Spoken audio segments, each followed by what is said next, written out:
السلام علیکم ورحمۃ اللہ وبرکاتہ۔ نحمدہ ونصلی علی رسولہ الکریم، اما بعد۔ صدقۃ الفطر کے فضائل اور اس کے احکام۔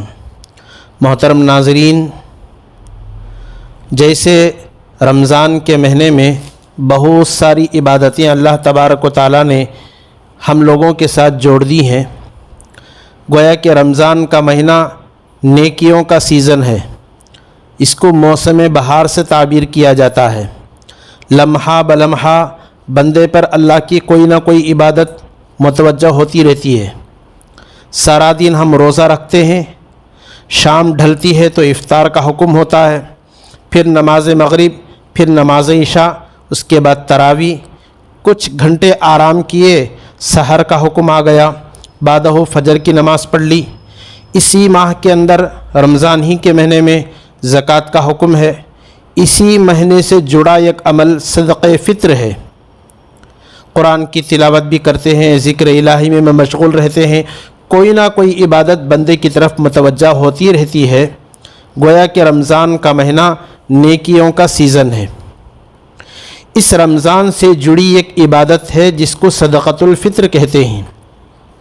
چونکہ یہ ایک اہم مسئلہ ہے، سال میں ایک مرتبہ اس پر عمل ہوتا ہے، اس لیے اس سلسلے میں تھوڑی تفصیل کے ساتھ قرآن اور حدیث کی روشنی میں آپ حضرات کے سامنے بیان کرنے کی کوشش کرتا ہوں۔ صدقہ فطر روزوں میں ہونے والی کوتاہیوں کی تلافی کا ذریعہ ہے۔ حضرت عبداللہ بن عباس رضی اللہ عنہ فرماتے ہیں، رسول اللہ صلی اللہ علیہ وسلم نے ارشاد فرمایا، زکوٰۃ الفطر طہرۃ للصیام من اللغو والرفث وطعمۃ للمساکین، من اداها قبل الصلاة فهي زکاۃ مقبولہ ومن اداها بعد الصلاة فهي صدقۃ من الصدقات، او کما قال علیہ الصلاۃ والسلام۔ یہ ابو داؤد شریف کی روایت ہے۔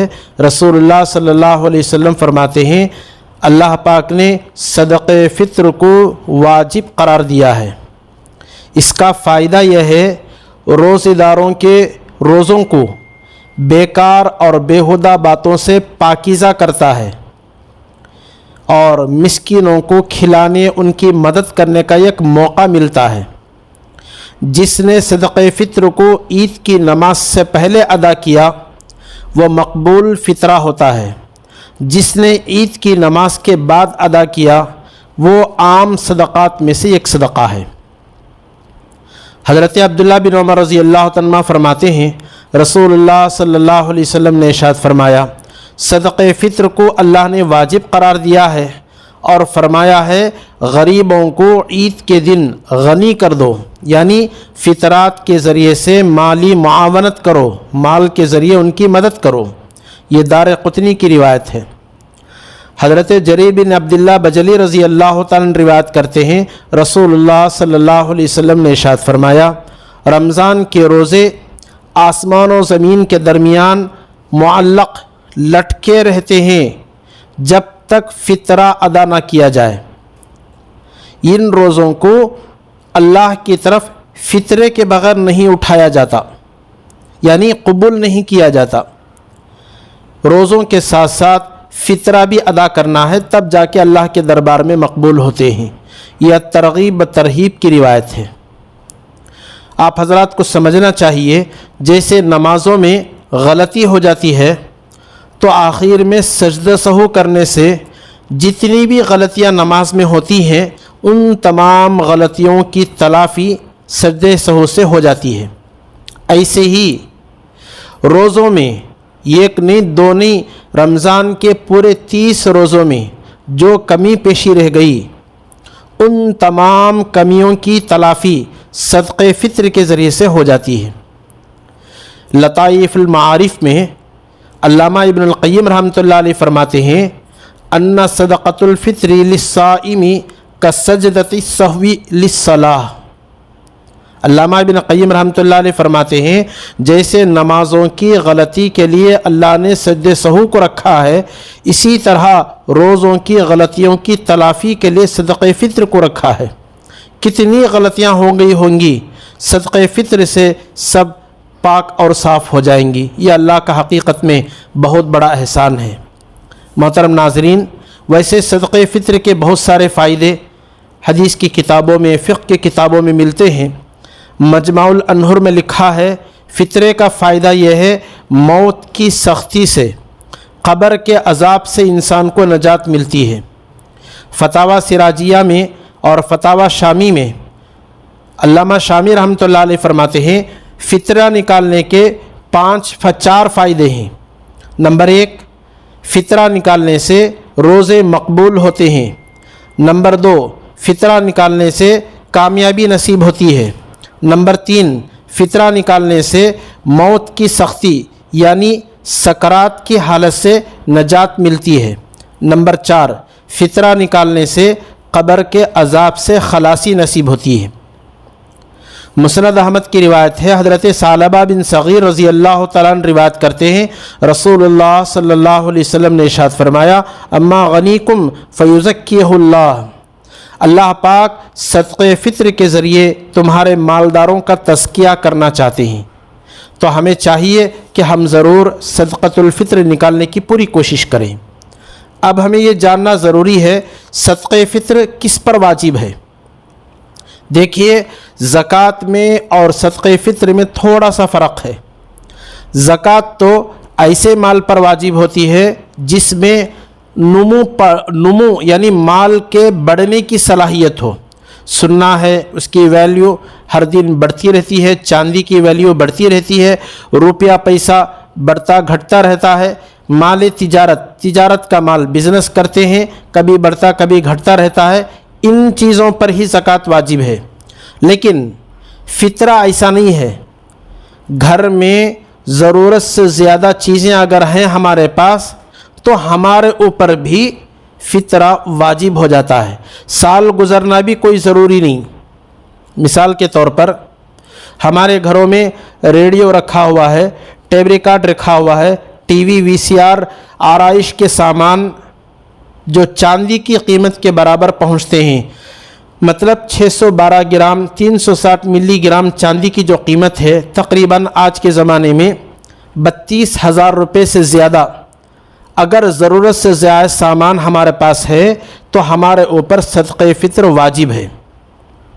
آپ کو پہلے یہ سمجھنا چاہیے ضرورت کی چیزیں کون سی ہیں اور ضرورت سے زائد چیزیں کون سی ہیں۔ اگر یہ بات آپ سمجھ لیں گے بات آسانی کے ساتھ سمجھ میں آ جائے گی۔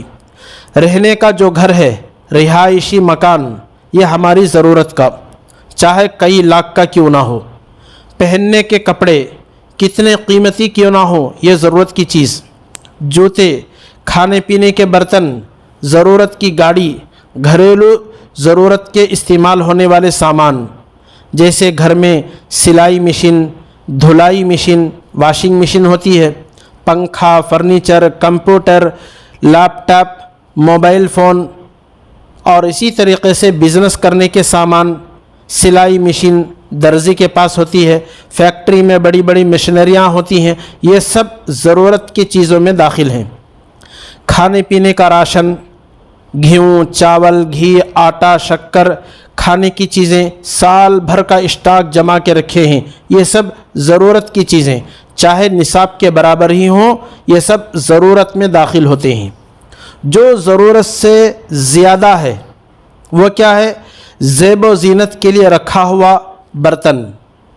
ہمارے بہت سارے برتن ایسے ہیں جو استعمال میں نہیں آتے، صرف شو کے لیے رکھے ہیں، ضرورت سے زائد کبھی بھی وہ استعمال میں نہیں آتے۔ چینی کے برتن، کانچ کے برتن، پیتل اور تانبا کے برتن، محض شو کے لیے، زیب و زینت کے لیے ہم نے سجا کے رکھا ہے۔ اور ایسے ہی وہ چیزیں جو پرانی خراب ہونے کی وجہ سے ویسے ہی گھروں میں پڑی ہیں لیکن ان کی قیمت ہے، فالتو مشینیں، فالتو فرنیچر ہے، اس کی بھی قیمت ہے لیکن چپ کے ایسے ہی پڑا ہے ضرورت سے زائد۔ اپنا ایک خاص گھر ہے ضرورت کا، اس کے علاوہ خالی پلاٹ ہم نے لے رکھا ہے، یہ ضرورت سے زائد۔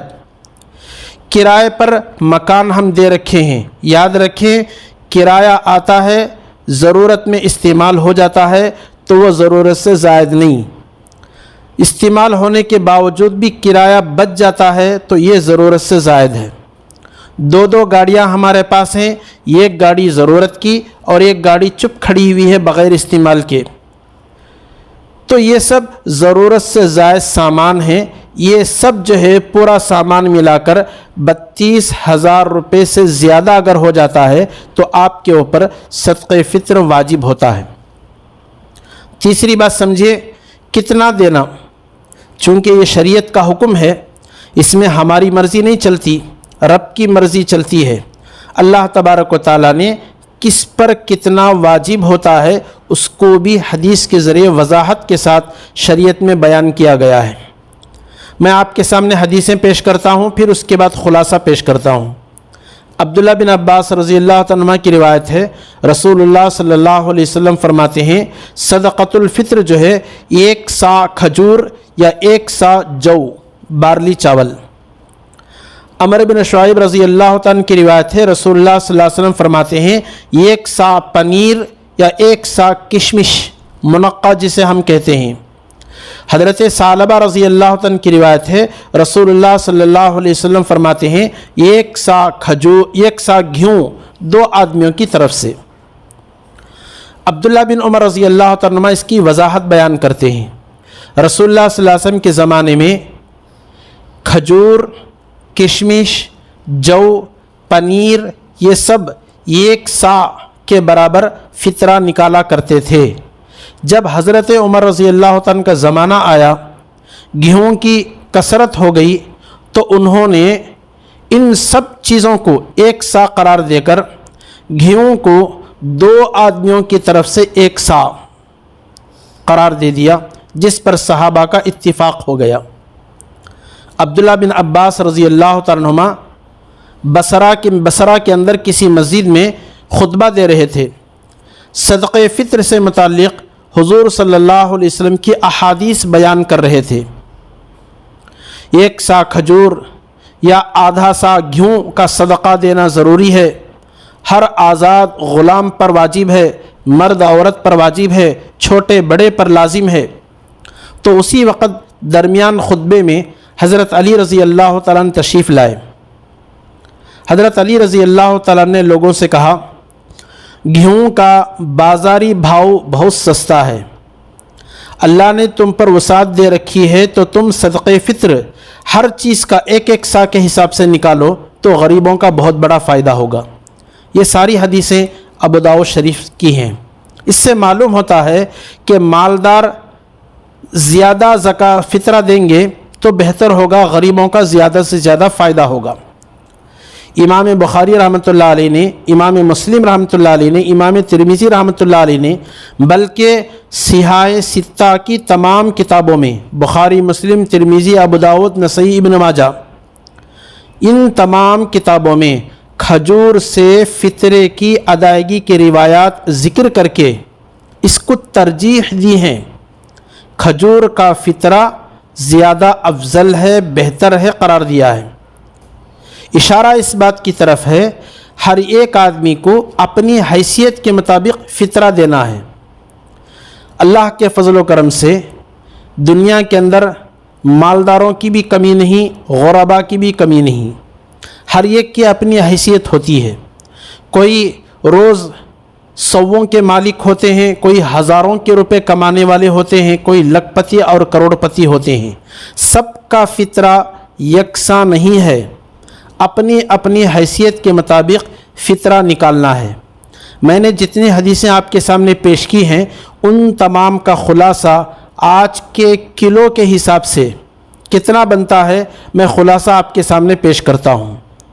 کشمش منقع جسے ہم کہتے ہیں، سوکھا انگور 3.5 کلو، جس کی قیمت آج کے حساب سے 2020 پر 3 سال کے حساب سے 3.5 کلو کشمش، جس کی قیمت بنتی ہے 916 روپے۔ نمبر 2 کھجور 3.5 کلو، جس کی قیمت 818 روپے۔ بارلی چاول 3.5 کلو، جس کی قیمت 220 پر 9 روپے، 1.25 کلو گھیوں جس کی قیمت 80 پر 5 روپے۔ 4 قسم کا فطرہ ہوا۔ پہلے کیٹیگری میں جو ہائی لیول کے آدمی ہیں، اللہ پاک نے جن کو حیثیت دے رکھی ہے، جیسے حضرت علی رضی اللہ تعالیٰ عنہ نے بصرہ کی جامع مسجد میں اعلان کرایا، مالدار اپنی وسعت کے مطابق فطرہ ادا کریں۔ ابو داؤد شریف کی روایت۔ کشمش 3.5 کلو 916 روپے ایک آدمی کا فطرہ۔ اس کے نیچے درجے کے لوگ ہیں تو وہ 3.5 کلو کھجور جس کی قیمت 818 روپے۔ اس سے نیچے کے درجے کے لوگ ہیں بارلی چاول 3.5 کلو 220 پر 9 روپے۔ اس کے نیچے درجے کے لوگ ہیں لاسٹ درجہ 2.25 کلو گھیوں جس کی قیمت 80 پر 5 روپے۔ اس کے نیچے نہیں ہے، حد ہم نے بتا دی 80 پر 5۔ اس کے اوپر اپنی حیثیت والے بارلی چاول دیں، اپنی حیثیت والے 3.5 کلو کھجور دیں، ان کے اوپر اپنی حیثیت کے مطابق کشمش 3.5 کلو دیں، یا اپنی حیثیت کے مطابق دینا ہے۔ یہ جو فطرہ ہے، فطرے کا اعلان مدینے کے گلیوں میں ہوتا تھا۔ ترمذی شریف کی روایت ہے 670 پر 5 نمبر کی۔ یہ روایت بخاری کے اندر موجود ہے، عبداللہ بن عمر رضی اللہ عنہ کے ذریعے سے روایت کی گئی ہے، نسائی کے اندر بھی موجود ہے۔ حضرت عمر بن شعیب رضی اللہ عنہ فرماتے ہیں، یہ ترمذی کی روایت، ان النبی صلی اللہ تعالی علیہ وسلم بعث منادیا فی فجاج مکہ الا ان صدقۃ الفطر واجبۃ علی کل مسلم ذکر او انثی حر او عبد صغیر او کبیر او کما قال علیہ الصلاۃ والسلام۔ رسول اللہ صلی اللہ علیہ وسلم مکے کے گلیوں میں حضرت بلال رضی اللہ عنہ کے ذریعے سے آواز لگاتے تھے، اعلان کراتے تھے، لوگوں صدقہ فطر واجب ہے ہر ایک مسلمان پر، مرد ہو یا عورت، آزاد ہو یا غلام، چھوٹا ہو یا بڑا، ہر ایک کو فطرہ ادا کرنا ہے۔ یہاں چند مسائل ہیں جو میں آپ کے سامنے پیش کرنا چاہتا ہوں۔ چھوٹے بچے ہوں یا دیوانے بچے ہوں جن کا دماغ خراب ہو گیا ہو، اگر وہ صاحب نصاب ہیں تو ان پر بھی فطرہ واجب ہے، ان کے اولیاء، ان کے بڑے ذمہ دار ان کا فطرہ نکالیں گے۔ ایسے ہی جو لوگ روزہ نہیں رکھے ان پر بھی فطرہ واجب ہے۔ روزہ رکھنا مستقل فریضہ ہے، فطرہ نکالنا یہ مستقل واجبی حکم ہے۔ شادی شدہ اولاد کا فطرہ باپ پر نکالنا کوئی واجب نہیں، ضروری نہیں، کیونکہ وہ اب اپنی ذمہ داری خود سنبھالیں گے۔ یاد رکھیں، مسافر حضرات، شیخ فانی، بوڑھے حضرات، بیمار، ان لوگوں کو اللہ نے رمضان میں رخصت دی، روزہ نہیں رکھ سکتے تو آپ فدیہ دے دیا کریں، مگر یہ لوگ بھی فطرہ ضرور دیں گے، ان کے اوپر بھی فطرہ واجب ہے اگر صاحب نصاب ہوں۔ ضرورت سے زائد سامان ان کے پاس بھی ہے تو یہ بھی فطرہ اپنی طرف سے نکالیں گے۔ مسافر، بڑے بزرگ آدمی جن کی عمر زیادہ ہو گئی، بیمار، اگر یہ صاحب نصاب ہیں، ضرورت سے زائد سامان ان کے پاس بھی ہے تو فطرہ ان کے اوپر بھی واجب ہے۔ اسی طرح اپنی طرف سے بھی ہم نکالیں گے۔ ہمارے گھر میں جو بچے ہماری نگرانی میں پل رہے ہیں، پرورش پا رہے ہیں، ان کی طرف سے بھی فطرہ ہم نکالیں گے، بالغ نابالغ کا بھی، مجنون دیوانے بچوں کا بھی، سب کی طرف سے جن پر کامل ولایت حاصل ہے ان تمام کی طرف سے گھر کے بڑے ذمہ دار فطرہ نکالیں گے۔ کوئی بچہ گھر سے بھاگ گیا، اللہ نہ کرے کوئی بچہ گھر سے فرار ہو گیا، ہمیں معلوم نہیں وہ کہاں ہے، موت و حیات کا کوئی علم نہیں، یقینی اطلاع نہیں، تو اس کی طرف سے فطرہ واجب نہیں۔ ہاں اگر کوئی اطلاع ہے فلانی جگہ پر ہے تو اس کی طرف سے بھی فطرہ نکالیں گے۔ والدین کا فطرہ، ہمارے والدین بوڑھے ہو گئے، کسی اولاد پر واجب نہیں، لیکن اگر والدین اجازت دیتے ہیں کہ بچوں تم میرا فطرہ نکال دو تو اولاد میں سے کوئی ایک فطرہ ضرور نکالیں گے۔ بیوی اجازت دیتی ہے شوہر کو میری طرف سے فطرہ نکال دیں تو شوہر نکال سکتا ہے۔ بالغ اولاد وہ کہتے ہیں ابا آپ ہمارا فطرہ نکال دو، باپ نکال سکتے ہیں۔ نوکر، نوکرانی، لے پالک، اڈاپٹر جس کو ہم نے لے کے پال رکھا ہے، دوست، ان کا فطرہ نکالنا ہم پر کوئی ضروری نہیں۔ اب سمجھیں فطرہ کب نکالنا ہے۔ مستحب یہ ہے عید کے دن صبح صادق طلوع ہونے کے بعد، یعنی سحر کا وقت جب ختم ہوتا ہے اس کے بعد سے، فجر کی اذان جب ہوتی ہے، صبح صادق طلوع ہونے کے بعد سے عید الفطر کی نماز سے پہلے فطرہ دینا یہ مستحب ہے۔ حضرت عبداللہ بن عمر رضی اللہ عنہ فرماتے ہیں رسول اللہ صلی اللہ علیہ وسلم نے ارشاد فرمایا فرض رسول اللہ صلی اللہ علیہ وسلم زکوٰۃ الفطر وامر بها ان تؤدى قبل خروج الناس الى الصلاۃ، صدقۃ الفطر کو واجب قرار دیا اور اس کو ادا کرنے کا حکم یہ دیا عید کی نماز کو نکلنے سے پہلے اس کو ادا کر دیں۔ یہ بخاری شریف کی روایت ہے، دارقطنی کی روایت ہے۔ لیکن عید کی نماز کی تیاریاں میں ہم لوگ رہ جاتے ہیں، کبھی کبھار صدقہ فطر دینا بھول بھی جاتے ہیں۔ عبداللہ بن عمر رضی اللہ عنہ فرماتے ہیں ہم لوگ مدینہ کے اندر صدقہ فطر 1 دن یا 2 دن پہلے ہی دے دیا کرتے تھے، بخاری کے اندر موجود ہے۔ عبداللہ بن عمر رضی اللہ تعالیٰ عنہ خود اپنا معمول بتاتے ہیں کہ ہم 2-3 دن پہلے فطرہ نکال دیتے تھے۔ علماء اکرام نے فرمایا رمضان میں بھی اگر کوئی فطرہ دینا چاہے چند دن پہلے دے سکتے ہیں، اس کی شریعت میں اجازت ہے۔